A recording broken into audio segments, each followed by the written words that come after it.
Dans une chaleur accablante, au milieu des vapeurs d'hydrocarbures, les hommes exécutent machinalement les gestes répétés des dizaines de fois à l'entraînement. Le chaos est indescriptible. L'incendie alimenté par un gisement pétrolier entier échappe à tout contrôle.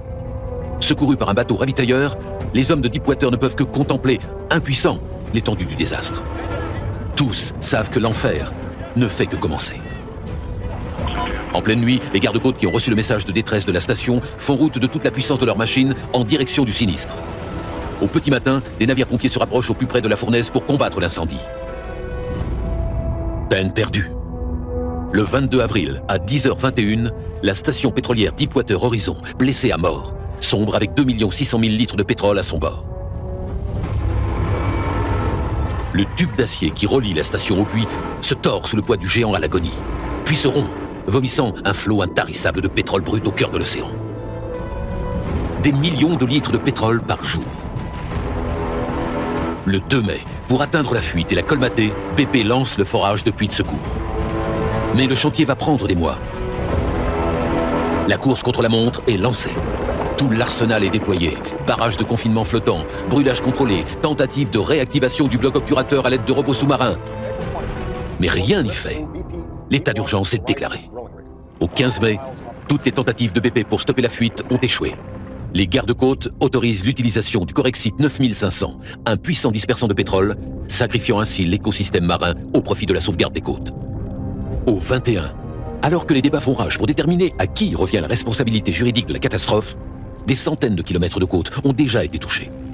Le 1er juin, l'hémorragie dure depuis plus d'1 mois. En juillet, les efforts commencent tout juste à payer. Un nouveau confinement diminue le débit de la fuite. Début août, les ingénieurs de BP parviennent à infiltrer de la boue directement dans la colonne de forage et à lentement endiguer le flot de pétrole. Le puits est officiellement stabilisé, mais pas encore définitivement scellé. Le 16 septembre, le forage de secours atteint enfin son objectif et injecte des tonnes de ciment dans le puits. Le 19, le cauchemar est terminé. Il aura duré 5 mois. Reste à payer l'addition. Nous venons d'arriver à un point de divergence.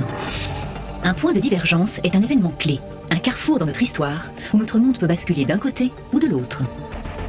Le naufrage de la station Deepwater a entraîné l'une des pires marées noires de l'histoire. Après 5 mois de lutte, la société BP a finalement réussi à colmater la fuite. En 1979 déjà, une autre plateforme avait également explosé puis coulé. La fuite, moins importante, avait pu être stoppée au bout de 9 longs mois. Si BP n'avait pas réussi à reprendre le contrôle du forage, les conséquences sur l'environnement, déjà dramatiques, auraient été sans commune mesure. Les eaux du golfe du Mexique, privées de soleil et saturées de pétrole, seraient devenues des zones mortes, dépourvues d'oxygène, où plus aucune vie n'aurait été possible. Pour protéger ce qui pouvait encore l'être, d'immenses barrages permanents auraient ceinturé les côtes américaines sur des centaines de kilomètres, donnant aux baigneurs une certaine impression de normalité. Mais au-delà du barrage, la zone sinistrée ne serait plus qu'une mer morte abandonnée à son sort. Un océan de pétrole. Près de 780 millions de litres de pétrole brut se sont répandus dans les eaux du golfe du Mexique. L'impact sur la faune et la flore, dévastateur, est impossible à quantifier. La marée noire s'est répandue sur près de 62 000 km², tuant des centaines de milliers d'animaux marins, ravageant 1700 km de côte. La plus terrible catastrophe pétrolière maritime à ce jour.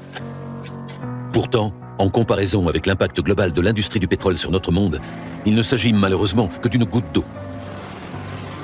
En 2016, la production mondiale atteignait près de 92 millions de barils par jour.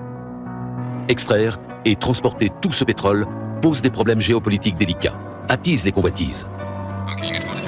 Seuls quelques pays en situation de quasi-monopole possèdent l'essentiel des réserves mondiales. En 1970, le prix du baril était de 1,80 $. En 2008, il a atteint 146 $, 80 fois plus. Chaque baril produit devient un moyen de pression. Des chocs pétroliers des années 70 à la guerre du Golfe de 1990, toute crise pétrolière semble être, par essence, une crise politique. Moteur du développement, l'or noir est souvent celui de la guerre.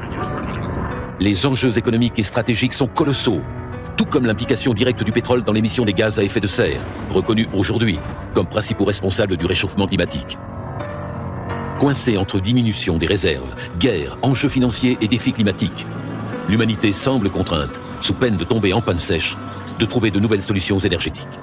Mais ceci est une autre histoire. Chaque litre de pétrole est un ultra-concentré d'énergie fossile accumulé depuis la nuit des temps. Une puissance phénoménale piégée dans de minuscules poches réparties sur la planète. En la domestiquant, l'humanité s'est développée comme jamais auparavant. Nous nous sommes parfaitement habitués à cette nouvelle puissance et l'avons utilisée sans restriction, au point de perturber le climat à l'échelle planétaire. Grâce au pétrole, nous connaissons l'abondance. Mais tout cela a un prix. Nous vivons actuellement au-dessus de nos moyens et nous dilapidons nos ressources. Car cette énergie fossile existe en stock limité. Le pétrole n'est pas une énergie renouvelable. Plus on en consomme, et moins il y en a.